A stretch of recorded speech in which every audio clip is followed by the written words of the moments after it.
What is up? It is DevonParsons, After Effects connoisseur, animator. I don't know what to really call myself, but I like After Effects and I'm pretty decent at it. So I had a question today from someone about animating vector shape masks, how to get a mask from a vector.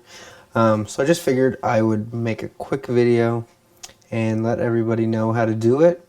It's not that difficult, but it's really good to know and it's really powerful. So let's go for it. Let's make a new composition in After Effects CS6. I always make mine 1920 by 1080. Duration, we only need 10 for this, and click OK. So now we get a new blank canvas. Let's name it Vector Morph Shape, whatever. Okay, cool. So that is our composition name. Put it in our comps folder. I like to keep my stuff organized into folders in case projects get really big and in case you need to come back to a project. If things are organized, it makes that very simple. Also, make sure you save your project right away in its own folder, and then Command S, you can just save every once in a while in case your computer for some reason crashes. Yeah. Anyway, so let's get to it. So for this, I'm going to bring in a vector. I've already imported it here, and it's the needle vector here. I don't know why I picked a needle, just I had it laying around.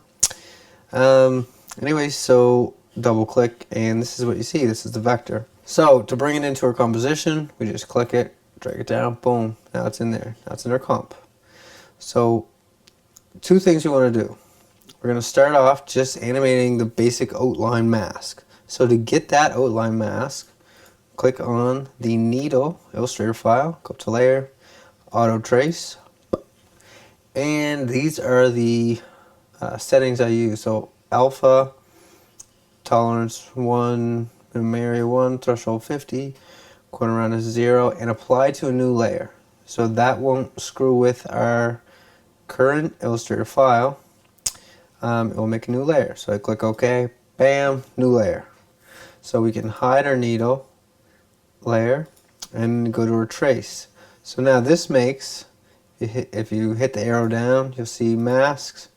Makes one mask with a lot of points.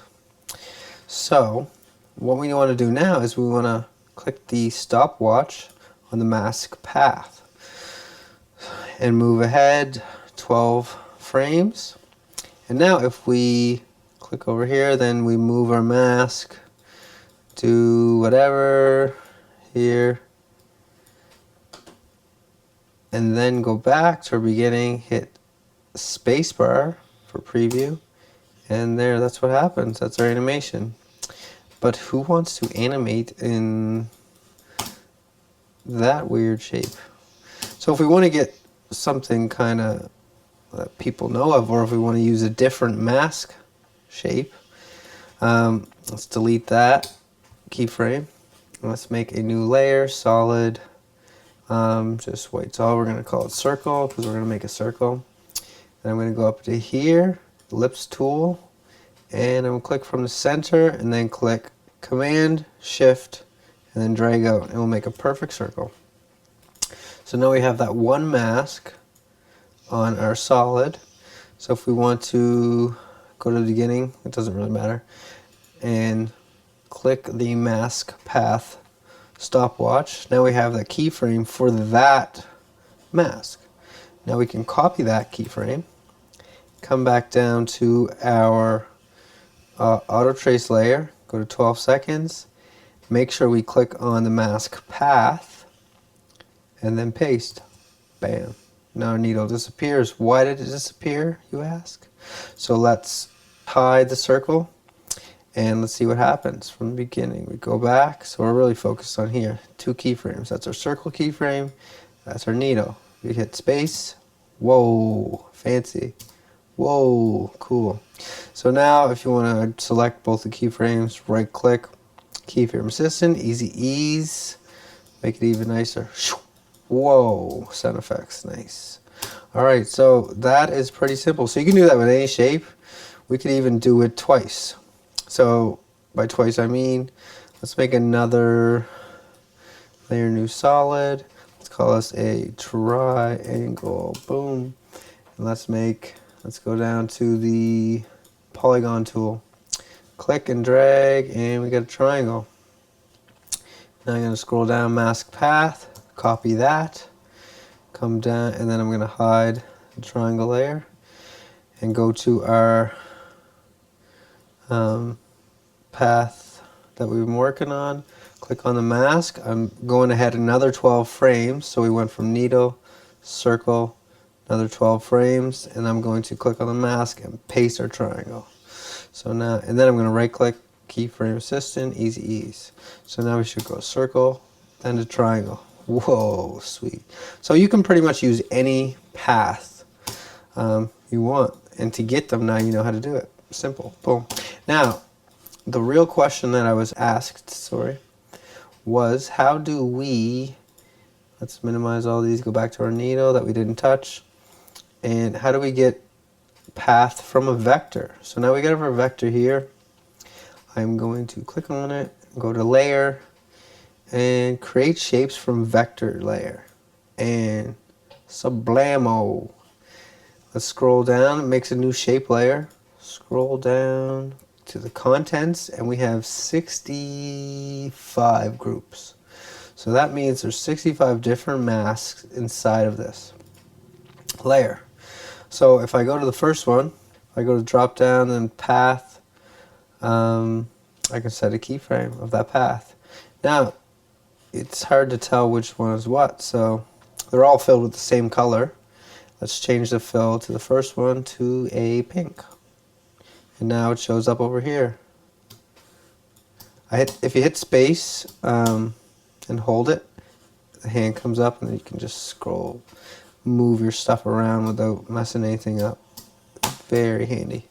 So there is our little mask that we're going to change. So we already have our keyframe there. Why don't we go up or go down here and grab our keyframe, circle keyframe, copy that, then go back up here, scroll down again to our path, and go ahead 12 frames and paste it. Now it looks like it disappeared, but actually it ended up over here. Reason is, I feel it's because it's relative to that original path, but I'm not too sure. But what you can do is you just hit the arrow or hit V. So now you have the arrow selector, double click on that mask, and just move it wherever you want it to. So if you want it to be the middle, you want it to be middle, there it is, boom. So now we can zoom back in here and preview space to render. And that's what it is. Starts there and then it ends up in the circle. So you could do that with all 65. If you want to do a fancy animation, you could do whatever. You could have all of these separate vector paths turning into different letters. Like, possibilities are really endless. It's just really how much time you have. So anyways, I hope that helps you out. And yeah, if you have any other questions, tweet me, MrDevonParsons. Hope I've been of some help. Peace.